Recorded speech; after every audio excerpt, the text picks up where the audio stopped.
자, 전사님한테는 딸이 하나 있고 아들이 하나 있습니다. 전사님의 딸내미는 최이엘씨라고 해서 7살짜리고 우리 아들은 6살 최이안이라고 해요. 요 딸이랑 아들을 데리고 이제 일상을 살아가다 보면은 이 아이들이 종종 이런 질문들을 해요. 미처 내가 생각하지 못했던, 우리는 당연하게 사용하고 있던 그 단어들을 그게 도대체 뭐예요? 라고 질문을 하는 때가 있거든. 전도사님이 한때는 사모님이 어디 수련회를 좀 섬기러 가야 되는 일이 있어갖고 여보 은혜 많이 받고 오세요 라고 하고 아이들을 데리고 전도사님이 이제 차를 딱 타는 거야. 그런데 우리 최ELC가 차를 타고 곰곰이 가다가 그게 궁금했나가. 갑자기 아빠 왜? 은혜가 뭐야? 라고 나한테 물어보더라고. 은혜가 뭐야?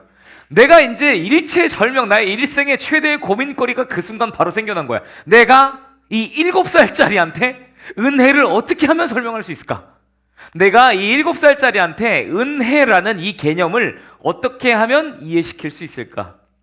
한참 고민을 하다가 이엘이한테 전사님이 이렇게 대답을 해준 거야. 이엘아, 만약에 우리가 이런 상황을 가정을 해보자.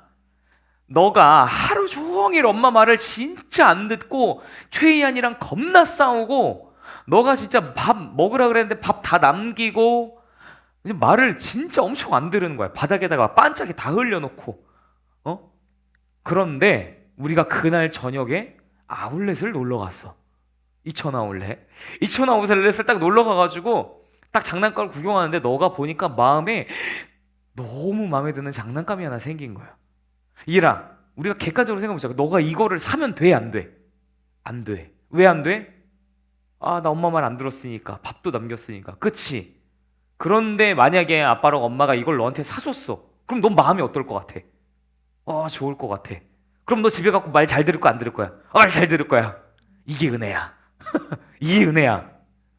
너가 뭘 잘해서가 아니라 엄마가 그냥 너라서 사주고 너가 고맙다, 와 이거 사줘서 너무 행복하다 해서 다시 말을 잘 듣게 되는 거, 이게 바로 은혜야 라고 이제 이혜리한테 그때 설명을 해줬습니다. 물론 객관적 이런 단어는 안 썼지, 애니까. 우리가 은혜라는 이 단어를 객관적으로 이제 우리가 이해를 하려고 할 때에 우리가 은혜가 무엇이냐 라는 것들을 질문을 한다면 우리가 이렇게 정의를 할 수가 있겠죠. 따라합니다. 받을 수 없는 자가 받게 되는 것, 이것을 우리가 은혜라고 이해를 합니다. 자, 오늘 본문은 다윗 왕이 그 무비보셋이라는 요 오늘의 말씀의 주인공이랑 같이 이야기를 나누는 장면입니다. 자, 이 무비보셋이라는 인물을 우리가 조금 더 알기 전에, 근데 이 애가 도대체 누군데? 라는 것들을 우리가 조금 살펴보려고 해. 이 무비보셋이 누구냐면은 우리가 알고 있는 사울 왕의 손자이자, 사울 왕에게는 요나단이라는 아들이 있고 이 요나단에게는 무비보셋이라는 아들이 있는 거야. 바로 이 사울 왕의 손자이자 요나단의 아들인 요 사람이 바로 무비보셋이라는 사람이지. 자, 그러면은 우리가 평소에 많이 들었지만 사울에 대해서 간단하게 정리를 한번 하고 가봅시다. 야, 이 무비보셋의 할아버지인 사울이, 얘들아, 우리가 보통 생각하기에 어떤 이미지야? 좋은 이미지야? 나쁜 이미지야? 나쁜 이미지야. 왜? 우리 다윗 형님을 겁나게 괴롭히셨다. 하나님께서 다윗 이전에 세우셨던 초대 왕이라고 하는 이 사울 왕은 하나님께서 그의 고백을 보고 그를 사울을 왕으로 처음에 초대 왕으로 세우셨는데, 이 사울 왕이 이제 이 왕으로 직임을 지나면 지날수록 그 마음이 처음 같지 않고 하나님 앞에서 행동하기보다 백성들한테 잘 보이려고 이제 행동을 하기 시작한 거야. 그러다가 보니까 나중에는 제사를, 얘들아 당시에 제사를 누가 해야 돼? 제사장이 해야 돼. 그런데 나중에 자기 시간 없다고, 급하다고 제사를 자기가 드리거나, 하나님께서 야, 너 전쟁에서 이기되면 그 지역에 있는 모든 소유를 전부 다 불살라라, 다 진멸해라 라고 했는데 일부를 남겨놓고 하나님 말 안 들은 거야. 주님, 제가 이거 주님 제사하려고 남겨놨는데요. 말 안 듣기 시작한 거야. 하나님께서 그 사울을 보시고 오케이, 너에게서 내가 이제 왕권을 걷어가겠다 이러고 당시에 소년이었던 다윗에게 사무엘을 통해서 기름을 부으시고 그를 왕으로 세우기로 하나님께서 약속을 하시지. 자, 우리가 너무도 잘 알고 있는 유명한 골리앗 사건을 통해서 다윗은 물맷돌 하나로 골리앗을 쓰러뜨려. 그리고 사울 왕의 궁전으로 이제 초청돼서 사울 왕이 악령으로 시달릴 때마다 막 악몽 꾸고 막 헛것 보고 막 이래갖고 정신 없을 때마다 다윗이, 그러니까 쉽게 말하면 기타 쳐주면서 노래를 해줄 때마다 사울이 조금 괜찮아지는 거야. 그렇게 사울의 궁전에 다윗이 함께 살게 됐지. 자, 그런데 이 다윗이 이 사울의 궁전에 살면서 전쟁을 나가기도 하고 이 사울 왕의 수족으로 일하면서 백성들 사이에서 이런 소문이 드는 거야. 우리가 잘 알고 있듯이 사울은 천천히요, 다윗은 만만히로다. 사람들 사이에서 이 다윗이 인기가 너무 많아지는 거야. 왕은 누군데? 사울인데. 그러니까 사울이 이 다윗을 보면서 슬슬 화가 나. 뭐가 화가 나냐면은, 야, 이거 나 왕권 뺏기겠는데? 이러다가 나 자리 뺏기겠는데, 얘한테? 얘가 인기가 심상치 않아 보니까. 그리고 하나님도 예전에 나한테 이제 말씀을 잘 안 하셔. 사울 왕이 이 다윗 왕을 이제 질투하고 시기하기 시작을 해. 이 이후에 차마 이것을 이제 하나님께서, 당시 사울은 하나님께서 자신을 버리셨다는 사실을 하나님께 들어서 알고는 있어. 근데 이게 인정은 안 되는 거야. 그래서 사무엘상 24장을 보면은 다윗이 왕이 될 것이라는 것을 이미 알고는 있는데 인정하기 싫으니까 자꾸 죽이려는 시도를 해. 아니, 우리가 일반적으로 하나님께서 버려졌어, 하나님께서 나를 내치셨어, 그러면 우리가 하나님 앞에 절하고 죄송합니다, 회개도 모자랄 판에 하나님께서 새로 세우시겠다는 저 다윗을 죽이려는 계획과 의도를 품지. 이렇게 사울이랑 다윗의 관계가 악화되는 동안에 한 가지 새로운 관계가 성경에서 등장하는데, 그게 누구냐면은 바로 무비보셋의 아빠인 요나단이라는 인물이야. 이 요나단이라는 인물이 성경에서는 뭐라고 표현되냐면은 다윗과의 관계를 영혼의 결합이었다 라는 수준으로 이제 묘사를 하는데, 쉽게 말하면은, 얘들아, 너네 머릿속에 찐친하면은 딱 한 명 떠오르지. 그것보다 훨씬 친한 거야. 왜냐면은 얘들아, 이 요나단이 했던 게 뭐냐면은, 아빠가 사울 왕이잖아. 그러면 자기 누구 말 들어야 돼? 아빠 말 들어야 돼. 그런데 이 다윗을 너무 사랑해서 이 다윗을 살려주려는 계획과 의도를 이 다윗에게 이 계획을 실행을 한단 말이야. 자, 이때 요나단이 했던 게 뭐냐면은, 성경에서 사무엘상 20절을 보면은 사울이 다윗을 죽이려는 이 의도를 품었는데 다윗은 여전히 그거를 모르고 있었어. 왜냐면 설마 왕이 나를 왜 죽여? 내가 무슨 적도 아니고, 내가 전쟁하는 사람도 아니고, 내가 그렇다고 왕의 대적자도 아니고, 아니, 왕이 힘들어할 때마다 내가 맨날 기타 쳐주면서 풍금 키는 사람인데 왕이 날 죽일 리가 없잖아. 그런데 요나단이 사울의 의중을 보니까, 우리 아버지가 아무래도 다윗을 죽일 것 같은데, 이걸 알게 되는 거야. 그래서 하루는 다윗을 불러서 이렇게 이야기를 하는 거야. 야, 다윗아, 너 일로 와봐봐. 야, 내가 보니까 우리 아빠가 너를 죽이려고 하는 것 같아. 우리 아빠가 너를 시기하고 질투하는 수준을 넘었어 지금. 너 지금 심상치가 않다. 다윗이 이렇게 이야기를 하지. 에이, 그럴 리가 없어. 뭔 소리야, 왕이 나를 왜 죽여? 그러니까 요나단이 다윗에게 이렇게 약속을 하는 거야. 오케이, 그러면은 내가 오늘 저녁에 우리 아빠한테 확인을 한번 해볼게. 너 저기 무슨 바위? 저기 에셀 바위 옆에 숨어가지고 잠깐 있어. 그러면 내가 만약에 확인해서 우리 아빠가 너를 죽일 의도가 없다? 그럼 내가 너 숨어있는 바위 옆에다 화살을 쏠 테니까 그 화살 보고 다시 돌아와. 그런데 만약에 우리 아빠가 확인을 했는데 너를 죽일 의도가 있는 것 같아? 그럼 내가 화살을 저 멀리 쏴서 내가 내 종한테 시켜서 야, 화살 주워와 라고 시킬 테니까 그 소리 듣고 도망가 빨리. 알겠지? 알겠어. 일단 그럼 내가 숨어 있어 볼게. 다윗이 바위 옆에 숨지.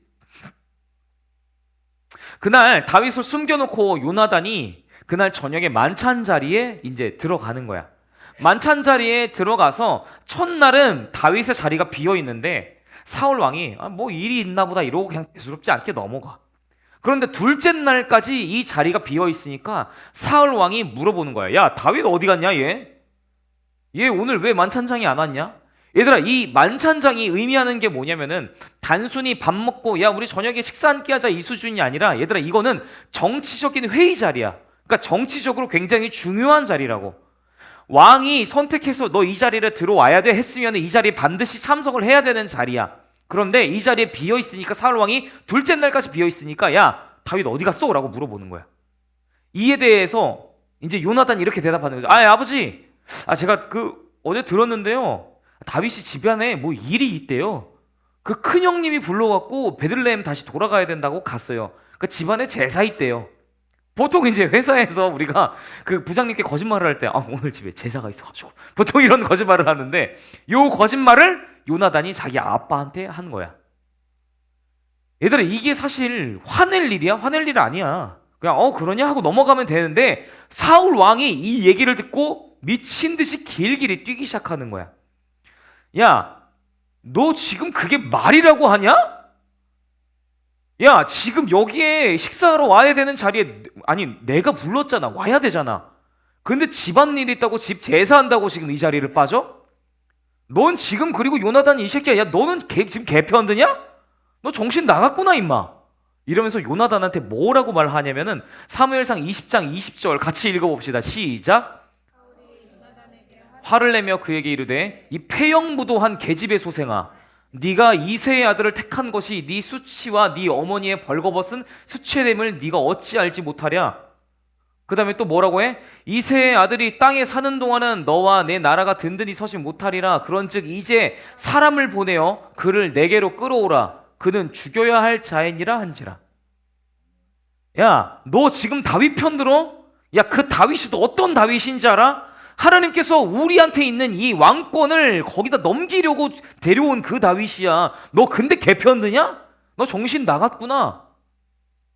이러면서 그 요나단을 낳은 어머니까지 전부 다 싸그리 잡았고, 진짜 막 쌍욕을 하고 있는 거야.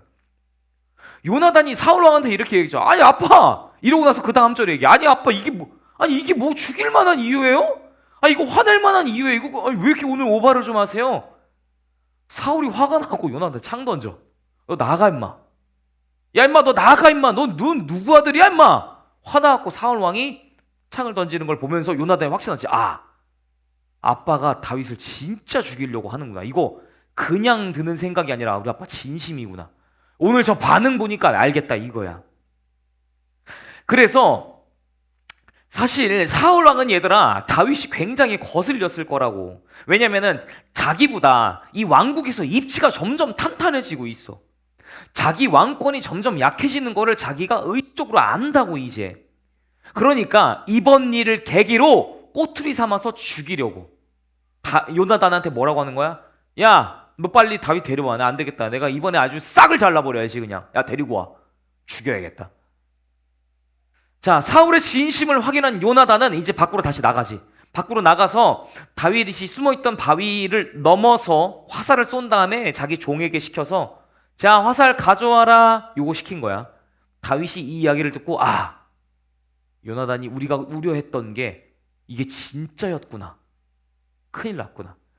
이 시기를 기점으로 다윗의 피난 여정이 약 10년 동안 시작이 되게 되지.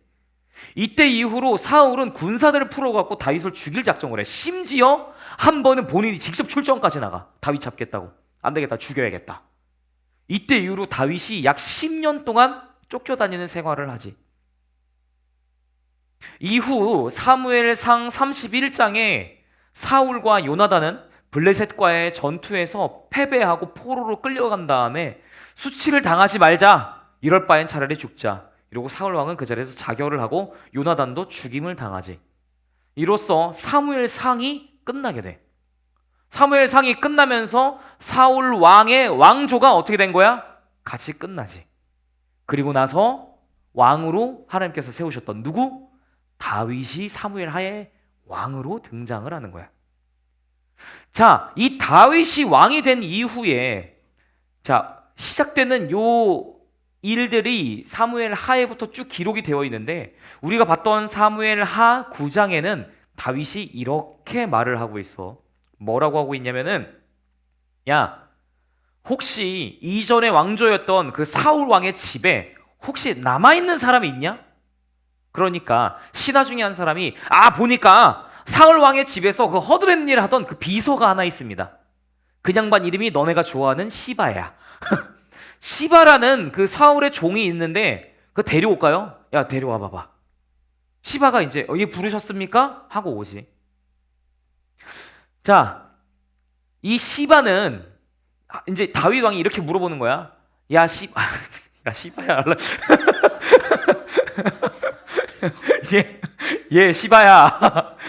시바야. 혹시 그 왕조 중에 남아있는 사람이 있냐? 아하! 보니까 요나단의 아들이었던 무비보셋이라는 그자가 지금 저기 유배가 있습니다. 그 데려올까요? 걔 데려와라. 이 시바가 종들을 데리고 가고 무비보셋을 데리러 가지. 얘들아, 고대 근동에서 만약에 몰락한 왕조의 자녀다? 내가 새로운 왕권을 수립을 했어. 그럼 어떻게 해야 돼? 죽여야지. 우리 그거 봤지? 관상가 양반. 내가 왕이 될 상인가? 우리 관상이라는 영화를 보면은 문종이 죽고 나서 수양대군이 그 왕위를 찬탈하고 그의 아들이었던 누구? 단종을 어떻게 했어? 유배 보내고 나중에 죽여버렸지. 이거 너네 최근에 봤던 영화 그 뭐냐? 왕사남. 그 예선이 맨날 죽고 못 사는 그 왕사남. 너 아니야? 너 3번 봤다 그러지 않았어? 예서 너 3번 봤어? 이게 무슨 일이야? 뭐 이렇게 뭐 관 지고 가는 뭐 그런 장면이 나온다며? 미안, 나 안 봤어. 그거랑 똑같아, 얘들아, 다윗 왕이 무비보셋을 불렀어. 그럼 무비보셋의 입장에서 어떨 것 같아? 수양대군이 갑자기 단종을 불러. 그럼 단종이 어린 마음의 입장이 어떨 것 같아? 올 게 왔구나, 오늘이구나. 그동안 잘 살았다. 내 인생 짧고 기쁘지만 화려했다. 이러고 나 죽으러 불렀구나. 이렇게 생각을 했겠지. 자, 이 무비보셋이라는 인물이 가진 요 상황을 보면은 얘들아 심상치가 않아. 왜냐면은 고대 근동에서 몰락한 왕의 왕조이다. 그럼 죽여야 되는 것은 물론이거니와 심지어 얘가 지금 누구의 후손이야? 심지어 사울의 손자야. 누구? 다윗 왕을 죽이려고 10년 동안 달달 볶았던 그 사울의 손자라고. 무비보셋도 알아. 우리 할아버지가 어떤 사람이었는지. 야, 심지어 우리 할아버지가 그 다윗 왕, 지금 우리 다윗 왕을 괴롭히던 사울이 우리 할아버지인데 심지어 이 양반이 다리까지 지금 절고 있거든? 절른 발이거든? 이거 왜 이러냐면은 아빠랑 할아버지가 죽던 날 이 무비보셋이 5살이었다고 기록되어 있는데 이날 유모가 데리고 놀래갖고 뛰다가 떨어뜨렸어. 그래갖고 다리가 다 부러져갖고 절어요. 그러니까 나는 장애인의 몰락한 왕가의 후손에 심지어 우리 할아버지가 지금 있는 왕을 핍박하던 사람이야. 지금 날 부른 저희는 어떨 것 같아? 뒤졌구나 싶은 거지. 자, 이 무비보셋이 이제 이 다윗 왕 앞에 서는 거야. 그런데 다윗이 무비보셋을 딱 불러놓고 무비보셋이 도착하자마자 무비보셋에게 이렇게 이야기를 해. 뭐라고 이야기해? 첫 시작이 이래. 무서워하지 말라. 야, 너 어떤 마음으로 여기 왔는지 알아. 무서워하지 말아라. 무비보셋은 몰락한 왕가의 후손이 당연히 느껴야 하는 그 두려움 때문에 아마 벌벌벌 떨고 있었겠지. 이미 그것을 알았던 다윗은 그를 안심시키기 위해서 야, 무비보셋아, 무서워하지 말아라 라고 말한 다음에 그에게 이렇게 약속을 하는 거야. 너의 아버지였던 요나단, 나 살려줬던 너네 아빠, 내가 너네 할아버지를 보면 그렇게 안 할 수는 있는데 너네 아빠랑 내가 헤어질 때 그 약속을 했었어. 요나단이 다윗이랑 헤어지면서 그 화살 사건 이후로 헤어졌다 그랬잖아. 다윗한테 이렇게 약속을 해줘. 다윗이여, 만약에 우리 집에 가문이 멸망하거든 내 아들을 좀 돌봐주십시오.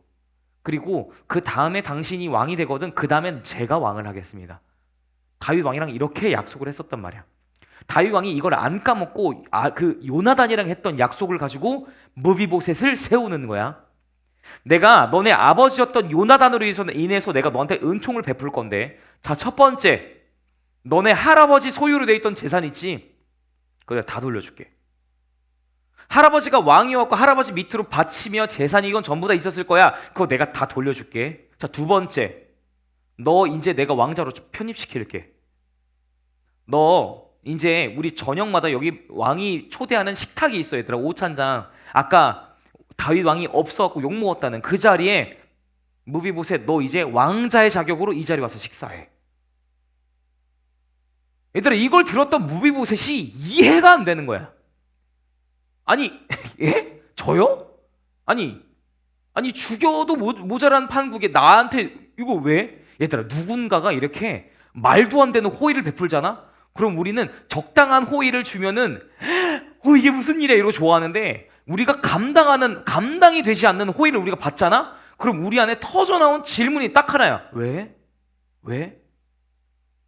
그러니까 무비보셋이 이렇게 대답하는 거야. 아니 죽은 개 같은 나를 나한테 왜 이렇게 하세요? 얘들아 고대 근동에서 히브리 민족들 사이에 개가 어떤 이미지냐면은 길거리에 떨어져 있는 음식물 쓰레기를 주워 먹는 존재가 개야. 그런데 그 개 중에서도 죽은 개 같은 아니 멸망해서 난 저 다리 병신해요. 심지어 우리 가문은 멸망했어요. 우리 할아버지가 당신 핍박하던 사람이었어요. 내가 생각해도 나한테 이렇게 하시는 게 나 이해가 안 돼요. 왕이시여 나한테 왜 이렇게 하세요? 다윗은 거기다 대고 대꾸를 안 해. 뭐라고 하냐면 야 시바야 시바야 다시 시바를 불러가지고 이렇게 이야기를 하는 거야. 사울의 가문에 속해 있던 재산 다 찾아와. 내가 방금 말한 것처럼 얘한테 줄 거니까. 그리고 너 예전에 사울의 집안의 종이었지? 오케이. 너 이제 무비보셋 집으로 들어가서 이제 그의 시중을 들어라. 그래서 무비보셋의 종으로 살면서 무비보셋을 이제 왕자 중에 하나로 내가 여길 거야. 그러니까 그에게 그가 살 수 있도록 그의 생활 제반과 기반을 마련해 주어. 이렇게 공표를 하면서 무비보셋이라는 그 인물의 사회적 그리고 정치적 지위를 선언을 하지. 자, 여기서 가장 황당한 사람은 누구겠어? 무비보셋이겠지. 그가 처한 상황을 객관적으로 보면은 얘들아 나 같아도 안 그럴 것 같긴 해. 아니 물론 그 요나단이랑 약속했던 게 기억은 날 것 같아. 그런데 아니 다윗이 그 왕권 문제 때문에 평생을 쫓겨다녔던 게 트라우마처럼 그에게 남아있을 텐데 아니 혹시 모르잖아. 내가 만약에 다윗 왕이었잖아. 그럼 나는 안 그랬을 것 같아. 나는 혹시 모를 오케이 제거한다. 혹시 모를 위험 분자 오케이 확실하게 제거하고 간다. 나 같으면 제거하고 갔을 것 같아. 그런데 이 다윗을 핍박했던 그 사울 왕에게 집중한 게 아니라 그 아들이었던 요나단과 했던 약속을 기억을 하는 거야. 자신을 사울 왕에서 소나기에서 살려주었던 그 요나단과의 약속을 기억함으로 무비보셋을 이제 왕자로 세우는 거지. 이 무비보셋을 통해서 오늘날 우리의 모습을 좀 이제 비춰봅시다.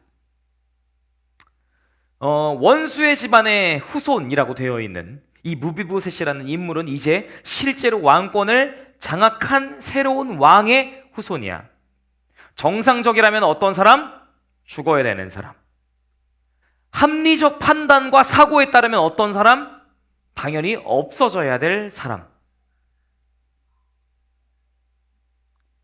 할아버지 사울이 요나단과 전쟁에서 죽은 날 그의 유모가 떨어뜨리는 바람에 심지어 다리까지 절개되어서 세상 가운데서 만약에 왕권의 후손이 아니어도 그냥 살아가기에 어떤 인간이야? 장애인이야 얘들아. 정상인이 아니야. 애초에 살아가기가 힘든 사람이라고. 자 그러면은 이렇게 일상생활도 제대로 못하는 이 장애인 전투원으로서도 못 써. 왕으로서도 쓸 수가 없어. 가문으로 보아도 완전히 멸망해버린 이 인간을 맨 처음에 부르심을 받았을 때 무비보셋이 그렇게 생각했겠지. 아니 장군으로 쓰자니 난 다리가 병신이요. 그렇다고 이전에 왕이었으니까 대우해 주자고 하자니 우리 아빠는 그의 이미 원수요. 아니 내가 왕과의 후손이라고 해갖고 좀 대접해 주는 건가 라고 생각하려고 하니 본인 새로운 왕이 이거를 나를 죽이겠구나 싶은 이 상황에 나를 부르는 게 나도 이해가 안 되는.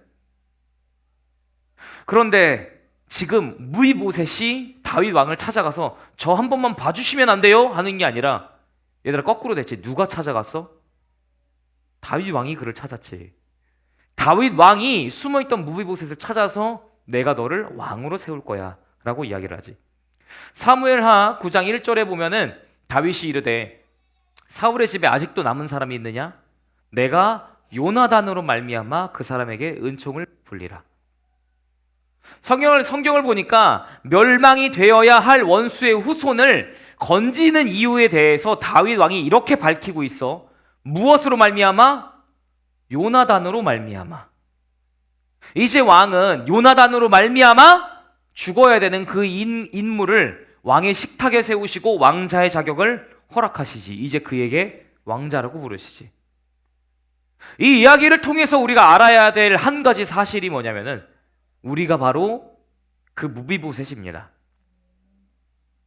자, 로마서 5장 10절 우리가 같이 한번 크게 읽어봅시다. 눈 크게 뜨시고 앞에 보고 함께 읽어봅시다. 시작.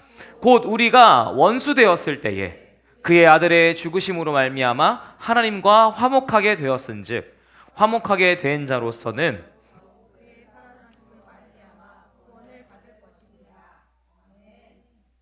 자, 무비보셋은 절름발이의 왕의 원수였던 자. 그런데 성경은 우리의 모습을 그와 똑같이 표현을 하고 있지. 얘들아, 우리야말로 세상 가운데 정상적인 삶이 아니었지. 성치 못한 인생으로 살아가던 절름발이야. 왜 절름발이라고 하는 걸까, 얘들아? 우리 자체가 온전하지 않아서 우리가 어디에 기대지 않는 이상 우리 인생을 살아갈 수가 없는 거야.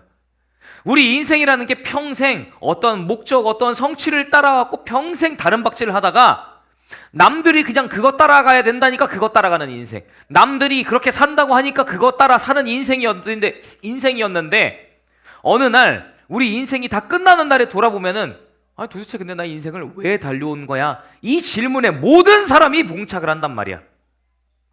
성경은 우리에게 이렇게 이야기하는 거야. 너네 인생이 절름발이야. 너네 하나님 안에서 회복되어서 원래는 뛸 수 있는 존재인데 죄로 인해 하나님과의 관계가 끊어지면서 너네 어딘가에 의지하지 않으면 살 수 없는 존재였어 라고 우리에게 이야기를 하고 있지. 성치 못한 인생으로 살아가던 절름발이요 무능력한 원수요. 얘들아, 복음을 먼저 알아서 먼저 선포한 사람이 이 땅에 한 명도 없다는 게 정말 대단한 사실이지. 나 하나님 태어나자마자 나 하나님 너무 좋아. 나 하나님 난 너무 사랑해. 나 그 예수를 알아. 이렇게 나온 사람이 하나도 없어. 100이면 100, 열이면 역, 족족 전부 다 하나님의 반대편에서 서가지고 자아의 사랑과 내 마음대로 사는 인생 따라갖고 하나님의 그 복음에 원수된 채로 살던 인생. 하나님께서 근데 그 인생을 찾아오시는 거야.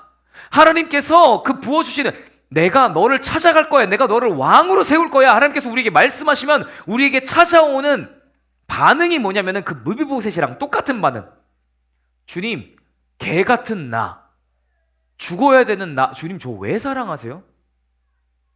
얘들아, 진짜 은혜를 은혜로 받은 사람들은 얘들아 이렇게 얘기를 할 수밖에 없어. 어떤 이야기가 나오냐면 주님 저 왜 사랑하세요? 제가 아무리 돌아봐도요, 주님 저 하나님 앞에서 한 게 없어요. 제대로 한 게 없어요. 나 죄밖에 안 지었어요, 주님.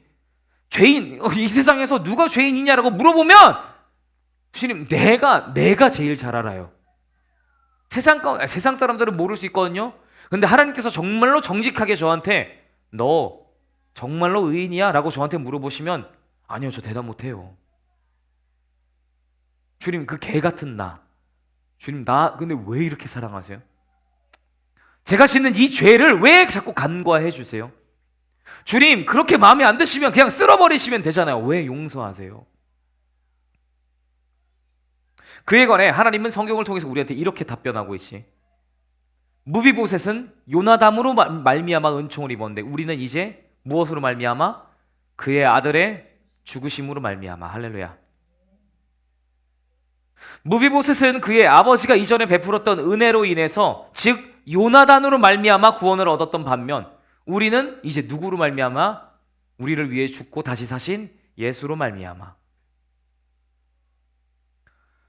우리가 여기에 그렇기 때문에 예배의 자리에 앉아있는 거, 얘들아 우리가 뭔가 훌륭한 사람이라서? 아니, 하나님께서 예배를 드릴 수 있는 자격을 허락해 주신 거 너네 윤리적으로 되게 멋있게 살아서? 아니, 하나님의 자녀가 된 거 너네가 평소에 예배 출석 잘했으니까? 너네 부모님 신앙이 좋아서? 아니, 우리가 하나님 앞에서 한 거는 우리가 스스로 봐도 부끄러운 짓밖에 없는데 그 하나님께서 그냥 우리를 예수로 말미암아 찾아오시고 우리에게 말씀하시는 거야. 내가 너를 왕으로 삼을 거야. 내가 너를 회복시킬 거야. 내가 너가 받을 수 없는 그 은혜를 내가 너에게 이제 허락할 거야. 그렇기 때문에 우리가 이 자리에 나와서 예배할 수 있는 이유, 우리 찬양할 수 있는 이유 딱 하나입니다. 뭐? 예수 그리스도께서 우리를 위하여 그 죄의 삭을 속량하셨기 때문에. 할렐루야. 아멘. 그렇기 때문에 이제 우리의 고백이 그런 고백이 될 수밖에 없는 거지. 이전에는 그런 착각을 했을 수도 있다 이거야. 주님, 제가 이것도 했고 이것도 했고 이사역도 했고 헌금도 이만큼 냈으니까 주님 저한테 축복 주셔야죠 라고 했다면, 이제는 이 은혜를 아는 사람들은 하나님 앞에 이렇게 나아갈 수밖에 없는 거예요. 주님, 제가 그 절름발이 무비보셋입니다. 주님, 저한테 은혜를 안 주셔도 주님, 제가 할 말이 없어요. 제가 지나온 이 과정을 보니까, 제가 여태까지 하나님 앞에서 했던 행실을 보면 주님, 제가 은혜를 달라고 요청할 권리가 없습니다. 권한이 없습니다. 주님, 그럼에도 불구하고 저를 왜 포기하지 않습니까? 이제 그 은혜를 안 사람들은 이제 아까 우리가 얘기했던 것처럼 반응이 나올 수밖에 없던 거야. 주님, 이 절름발이 같은 내 인생 구원해 주신 그 감격 때문에 주님, 나 예배하겠습니다. 세상 가운데서 그 예수는 없다고 이야기를 할 때 내가 받았던 그 감격 때문에 내가 거기서 증명하겠습니다. 아니, 살아계셔. 우리 하나님 살아계시고 그 예수 그리스도께서 나를 속량해 주신 이걸 통해서 우리가 세상 가운데 나가서 주님, 제가 증언하겠습니다. 내가 증인이 되겠습니다. 우리가 이 고백으로 함께 이 시간 함께 찬양합시다. 할렐루야.